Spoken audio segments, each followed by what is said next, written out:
All right, today's matchup we have Ultra Palmolive Oxy Deep Grease Cutting Power versus chicken and barbecue sauce from an air fryer pan.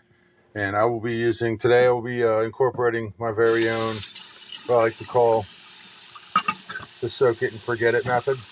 Get this guy going. Gonna blast some of this in here.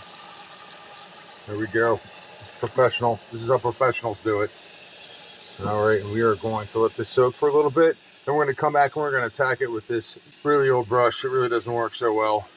And we'll see if it hangs in there. Let's see how we do. I will be back. All right, we're back. Ultra Palmolive Oxy Deep Grease Cutting Power versus chicken fried in an air fryer and barbecue sauce. I've been letting this sit in here for about an hour. Let's see what it looks like. Yep. All right, not bad. They really pulled a lot of credit. Really did a good job pulling that stuff out of there, though. So far, so good. Let's see what happens when we get the scrubber action going. Got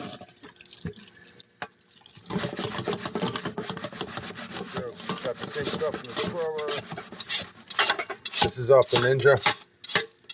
And no fun. I don't want to stop the tape, so I think I cheated. Not bad. So you got it all.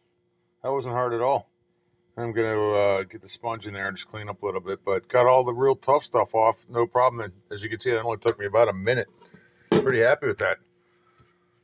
Ultra Palmolive Oxy Deep Grease Cutting Power. I'm liking it.